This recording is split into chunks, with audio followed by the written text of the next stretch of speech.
So, hi everyone, welcome. Really excited to be joined by Hikari for this conversation. Hikari is an award-winning writer, director, producer with a professional background as a dancer, singer, painter, photographer, multi-talented, and the writer, director, producer of Rental Family. Everyone, my name is Melanie. I'm the director of Reclaim the Frame, and we're the UK's campaign for gender justice in cinema, advocating for women and marginalised gender filmmakers in cinema through events, through training programs, through advocacy, and super pleased to be supporting Rental Family that comes out in the UK here on Friday, the 16th of January. Welcome, Hikari. Thank you so much for having me. Uh, Appreciate it. Thank you. We really enjoyed this film. It's such a beautifully tender, warm, funny, poignant take on kind of observation, I think, on modern loneliness uh, Yeah. and on that power of human connection. Mm, I wonder if we could go, before we go any further, for those who haven't seen the film, tell us just right. briefly what it's about and what audiences have in store for them.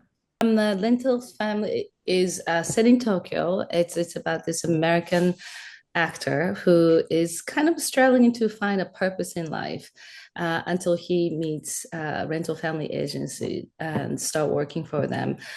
Through the relationship that he has, being a surrogate to multiple people's lives, he finally finds what the meaning of life is all about. And yeah, and it's a basically I would say coming of an age story for middle-aged men.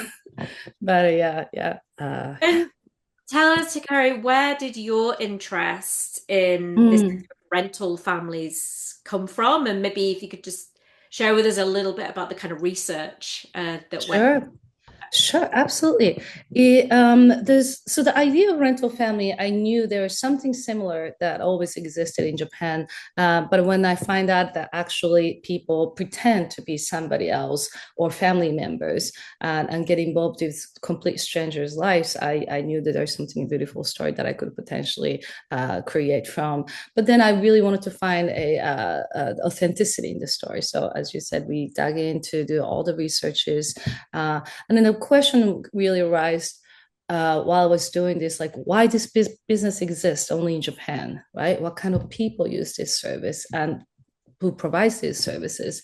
So that was kind of like my main point of starting to do the research. And there was a lot of beautiful story, and some were very sad, and then some are very uplifting. And so I wanted to find a balance in between those stories that we discovered and kind of write my own version of it from my own life experience. Yeah. And maybe tell us a bit more about where your own life experience kind of touches on this story. So there is a little of you in this story. Yeah, yes. So I was raised by a single mom who worked so hard for both me and my sister, and she sometimes lied about as a child. And then she told me that my father was dead, and when I found out that he actually wasn't, but then there is always a love and respect to me as a child, even because she really wanted have not to worry about the past, but really move forward with the future. And that's all really cared for is really focused on our future. So the little girl story is kind of based on my experience, and then also the Brandon's character who is feels like only Caucasian man in this movie. It was also based on my life story. I when I was as an exchange student, I moved to America to Utah, and I was kind of like only Asian girl for a few months until I found there's another girl. Um, but the friendship I created, the people I met, the people who were there to support me, they became my family members. So I wanted to create that ideal situation, but set in Tokyo, and that let audience knows that the friends can come, friends and family can come from anybody you surround yourself. and there's a beauty in it. So I wanted to, yeah, that was the story reason why I wanted to set that story. And Yeah, no, yeah, my best in that character, yeah, person, my experience. I love that idea that that your family can be who you kind of surround yourself with, and that kind of Absolutely. family. Mm-hmm. Mm-hmm. Yeah. And then I guess to move on to your, what you brought to the film as director and, the kind of craft as Mm. a film. A lot of critics have brought up the kind of expressive visual style of the Mm-hmm. film. Right. I feel like that's kind of really been lauded. I wonder if you could speak to maybe what your own kind of background as a painter, photographer, as Sure. well as a filmmaker. I know this is not your first film. Yeah. What you kind of brought to the visual style and kind of Mm-hmm. like the shot design and the color palette is quite distinctive Right. about that. Thank you. Thank you for the question. That's everything for me when it comes to making films. And I before I went back to film school to learn about filmmaking, I was a professional photographer, or I should say, I just grabbed a camera and start shooting. And the same thing as I just grabbed the paintbrush and I start painting. That's really all same purpose. But I feel now looking back as a director, a lot of my experience just shooting weddings to baby birth to bar mitzvah, birthday, funerals, just capturing the moment within the human connection, human behavior, what happens in the real time. That's always been kind of my inspiration when it comes to which shot I choose or what kind of lens I want to use. And within each scenes.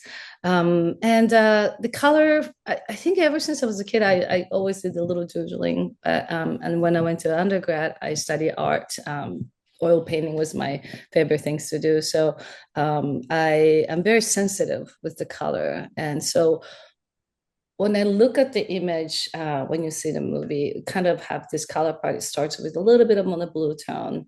And as his life starts opening up, meaning as he start meeting a lot of people coming into his lives, a little bit of color start coming in, and that's what it will be through the production design or get little gift he receives, and that kind of opens up the feeling as we move forward, and it just the color shifts from blue tone to yellow to green, a little bit more naturalistic tone.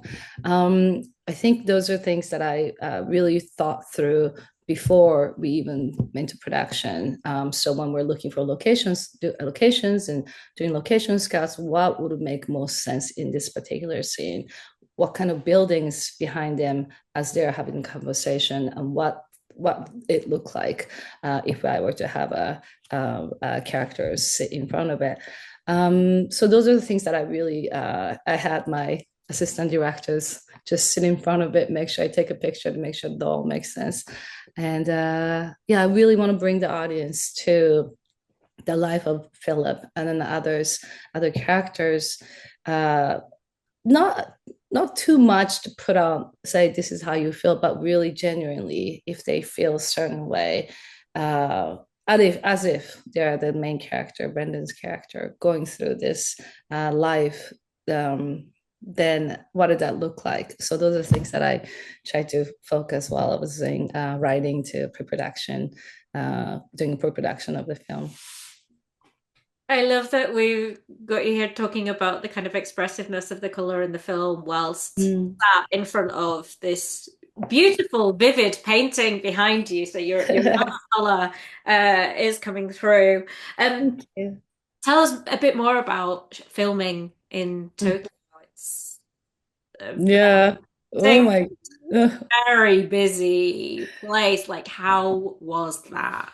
Yeah. Well, shooting in Tokyo is a little bit more, I feel like it probably perhaps shooting in London, Right. right? In any big cities, it's always a little bit challenging because obviously there's a massive people walking around. And then as you've been to Japan, you probably know, you just can't stop the traffic. You just have to let be part of it.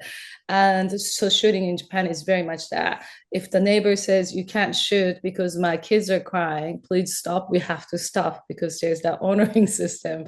And then also you can't stop the traffic unless there's a big budget movie. And this in this case, this was a relatively very small production. So we're kind of like being part of Tokyo as we are shooting film.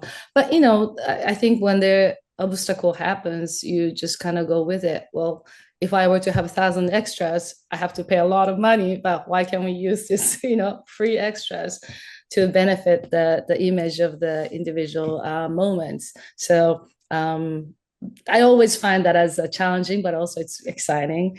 You have to come up with it in that moment. So shooting in Tokyo is always challenging, but at the same time, I find it very rewarding at the end. Yeah. I wonder if you found this another challenge. I feel like there Mm. you strike this incredible balance in the film Mm. between comedy and absurd comedy, really absurd comedy, and Right. I'm kind of in those moments. I'm kind of revisiting some of the scenes from Beef. Right. You directed, Yeah. which I love. We I love you. love beef. Okay. It was so Um, funny. but striking that balance with scenes of Yeah. incredible vulnerability, Mm. and loneliness. Right. And yeah, I guess what was your approach? I mean, in the writing, but maybe more so in the direction and in what you were looking for in the performances of Brendan Fraser and others, in how you kind of strike that balance and getting that tone right, given how much it has to shift over the course of the film. Sure. Thank you for that question. It's interesting when people are reading the script, everybody asks like, "What is the tone?" Right? It's always like it's Hikari tone.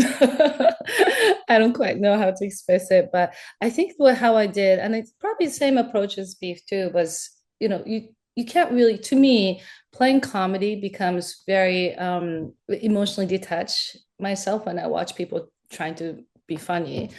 And what I did was to really take every moment as serious as possible, as dramatic as possible, because you're in there as a performer, really experiencing this life and absurdity of the rental family business itself, especially in the beginning.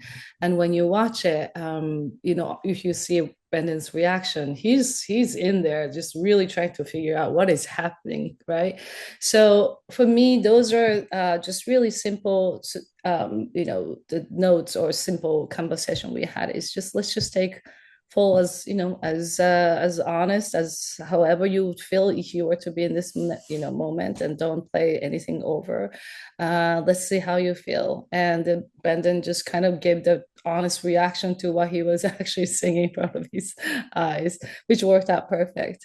And then any other moments that I wanted to make sure that the comedy works.